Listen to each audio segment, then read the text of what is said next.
Guys ಇವಾಗ ಡೈರೆಕ್ಟಾಗಿ ವಿಷಯಕ್ಕೆ ಬರ್ತೀನಿ. ಇವಾಗಿನ ಒಂದು ಅಪ್ಡೇಟಿನ ಪ್ರಕಾರ ಒಂದು ಮಿಡ್ ವೀಕ್ ಎಲಿಮಿನೇಷನ್ ಏನಿದೆ, ಒಂದು ಸಂಕ್ರಾಂತಿ ಹಬ್ಬದ ಮಧ್ಯರಾತ್ರಿ 12 ಗಂಟೆಯಿಂದ 2 ಗಂಟೆವರೆಗೂ ಮಿಡ್ ವೀಕ್ ಎಲಿಮಿನೇಷನ್ ಏನಿದೆ ಅದು ಕಂಪ್ಲೀಟ್ ಆಗಿ ಮುಗಿದಿದೆ ಅಂತಲೇ ಹೇಳ್ಬೋದು. ಅದರ ರಿಲೇಟೆಡ್ ಆಗಿ ಇವಾಗ ಅಪ್ಡೇಟ್ ಕೊಡೋದಕ್ಕೆ ಬಂದಿದ್ದೀನಿ. ಅದಕ್ಕಿಂತ ಮುಂಚೆ ನೀವೇನಾದರೂ ಹೊಸಬ್ರಾಗಿದ್ದರೆ ಯಾರ್ಯಾರು ಇನ್ನೂ ನಮ್ಮ ಚಾನಲ್ನ ಸಬ್ಸ್ಕ್ರೈಬ್ ಮಾಡ್ಕೋದಂತೆ ನೋಡ್ತಿದ್ರೆ ದಯವಿಟ್ಟು ಸಬ್ಸ್ಕ್ರೈಬ್ ಮಾಡ್ಕೊಳ್ಳಿ.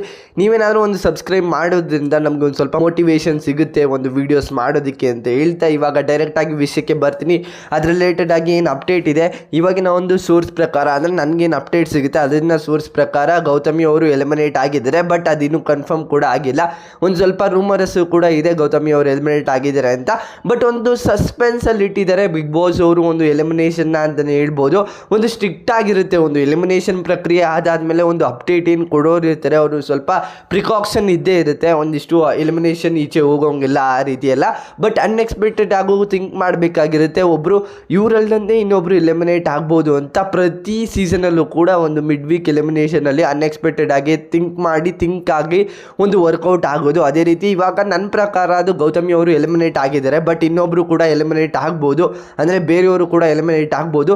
ಅದನ್ನು ಕನ್ಫರ್ಮ್ ಆಗಿ ನಾನು ನೆಕ್ಸ್ಟ್ ವಿಡಿಯೋದಲ್ಲಿ ಕಂಪ್ಲೀಟ್ ಆಗಿ ತಿಳಿಸ್ಕೊಡ್ತೀನಿ. ಅದ್ರ ರಿಲೇಟೆಡ್ ಆಗಿ ನೀವೇನಾದರೂ ಬೇಜಾರು ಮಾಡ್ಕೊಂಡಿದ್ರೆ ಪರವಾಗಿಲ್ಲ. ಬಟ್ ಇನ್ಫಾರ್ಮೇಷನ್ ಇರೋದೇ ಹಂಗೆ. ಬಟ್ ಸ್ಟ್ರಿಕ್ಟ್ ಆಗಿರುತ್ತೆ ಎಲ್ಲ ಕಡೆಯೂ ಕೂಡ. ಅದು ರೂಮರ್ಸ್ ಆಗಬಾರ್ದು, ಒಂದಿಷ್ಟು ಕಾರಣಾಂತರಗಳಿಂದ ಈಚೆಗೆ ಬರಬಾರ್ದು ಅಂತ. ಬಟ್ ನಾನು ಮಧ್ಯಾಹ್ನ ಅಂದರೆ ಇನ್ನೊಂದು ವೀಡಿಯೋದಲ್ಲಿ ನೆಕ್ಸ್ಟ್ ವಿಡಿಯೋ ಏನು ಬರುತ್ತೆ ಅದು ಕನ್ಫರ್ಮ್ ಆಗಿ ಯಾರು ಎಲಿಮಿನೇಟ್ ಆಗಿದ್ದಾರೆ ಅಂತ ಕಂಪ್ಲೀಟ್ ಆಗಿ ತಿಳಿಸ್ಕೊಡ್ತೀನಿ. ಯಾವುದೇ ರೀತಿ ಒಂದು ಮಿಸ್ ಇರೋದಿಲ್ಲ. ಬೇಕಾದ್ರೆ ಪ್ರೀವಿಯಸ್ ವೀಡಿಯೋಸ್ನ ಚೆಕ್ಔಟ್ ಮಾಡಿ, ಯಾವುದು ಕೂಡ ಇನ್ಫಾರ್ಮೇಷನ್ ಫಾಲ್ಟ್ ಆಗಿಲ್ಲ. ಅದೇ ರೀತಿ ಈ ಇನ್ಫಾರ್ಮೇಷನ್ ಏನಿದೆ ಇದು ಕೂಡ ಫಾಲ್ಟ್ ಆಗೋದಿಲ್ಲ. ಇವಾಗ ಆ್ಯಕ್ಚುಲಿ ಒಂದು ರೂಮರ್ಸ್ ಪ್ರಕಾರ ಗೌತಮಿ ಅವರು ಎಲಿಮಿನೇಟ್ ಆಗಿದ್ದಾರೆ. ಬಟ್ ಅನ್ಎಕ್ಸ್ಪೆಕ್ಟೆಡ್ ಆಗಿ ನಾವು ಥಿಂಕ್ ಮಾಡಬೇಕಾಗಿರುತ್ತೆ ಅವ್ರು ಎಲಿಮಿನೇಟ್ ಆದ್ರಾ ಇಲ್ವಾ ಅಂತ. ಬಟ್ ಬೇರೆ ರೀತಿಯೂ ಕೂಡ ಬಿಗ್ ಬಾಸ್ ಟೀಮ್ ಅವರು ಅಲ್ಲಿ ಯೋಚನೆ ಮಾಡಿರ್ತಾರೆ. ಅದ್ರ ರಿಲೇಟೆಡ್ ಆಗಿ ಕೂಡ ನಾನು ನೆಕ್ಸ್ಟ್ ವಿಡಿಯೋದಲ್ಲಿ ಕಂಪ್ಲೀಟ್ ಆಗಿ ತಿಳಿಸ್ಕೊಡ್ತಾ ಇದ್ದೀನಿ. ಅದ್ರ ಬಗ್ಗೆ ಆ ವಿಡಿಯೋ ಏನಿದೆ ಅದು ಮಿಸ್ ಮಾಡ್ಕೊಳ್ಳೋಕೆ ಹೋಗ್ಬೇಡಿ. ಇವಾಗ ತಾರಮ್ಮ ಅವರು ಗೆಸ್ಟ್ ಆಗಿ ಎಂಟ್ರಿನ ಕೊಟ್ಟಿದ್ದಾರೆ ಒಂದು ಸಂಕ್ರಾಂತಿ ಹಬ್ಬಕ್ಕೋಸ್ಕರ. ಅದೊಂದು ಸ್ವಲ್ಪ ಎಮೋಷನಲ್ ಆಗಿರುತ್ತೆ ಎಪಿಸೋಡು. ಎಲ್ಲರೂ ಕೂಡ ಒಂದು ಸ್ವಲ್ಪ ಅಳ್ತಾರೆ. ಅಂದರೆ ಒಂದು ಅವ್ರವ್ರ ಪ್ರೀವಿಯಸ್ ಸಿಚುವೇಶನ್ ಯಾವ ರೀತಿ ಇತ್ತು ಅದೆಲ್ಲ ನೋಡಾದ್ಮೇಲೆ ಒಂದು ಸ್ವಲ್ಪ ಹತ್ಕೊಂಡು ಮಾತಾಡಿಕೊಂಡು ಖುಷಿಯಾಗಿದ್ಕೊಂಡು ಎಳ್ಳು ಬೆಲ್ಲ ತಿಂದ್ಕೊಂಡು ಅವರು ವಾಪಸ್ ಗೆಸ್ಟ್ ಆಗಿ ಈಚೆಗೆ ಎಂಟ್ರಿನ ವಾಪಸ್ ಕೊಡ್ತಾರೆ.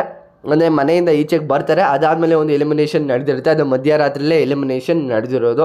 ನಿಮ್ಮ ಅಭಿಪ್ರಾಯನ ಕಮೆಂಟ್ ಸೆಕ್ಷನಲ್ಲಿ ತಿಳಿಸಿ. ಯಾರು ಎಲಿಮಿನೇಟ್ ಆಗ್ಬೋದು. ಮತ್ತು ಶನಿವಾರನೂ ಕೂಡ ಒಂದು ಎಲಿಮಿನೇಷನ್ ಇದೆ, ಅದರಲ್ಲಿ ಯಾರಾಗ್ಬೋದು ಕಮೆಂಟ್ ಸೆಕ್ಷನಲ್ಲಿ ಕಮೆಂಟ್ ಮಾಡಿ ಅಂತ ಹೇಳ್ತಾ ಇದಿಷ್ಟು ಒಂದು ವಿಡಿಯೋ ಆಗಿರುತ್ತೆ. ನೆಕ್ಸ್ಟ್ ವಿಡಿಯೋ ಸಿಗೋಣ. ಬಾಯ್ ಬಾಯ್, ಥ್ಯಾಂಕ್ ಯು, ನಮಸ್ಕಾರ. ಅದೇ ರೀತಿ ಸಬ್ಸ್ಕ್ರೈಬ್ ಮಾಡ್ಕೊಂಡು ಈ ವಿಡಿಯೋನ ನೋಡಿ.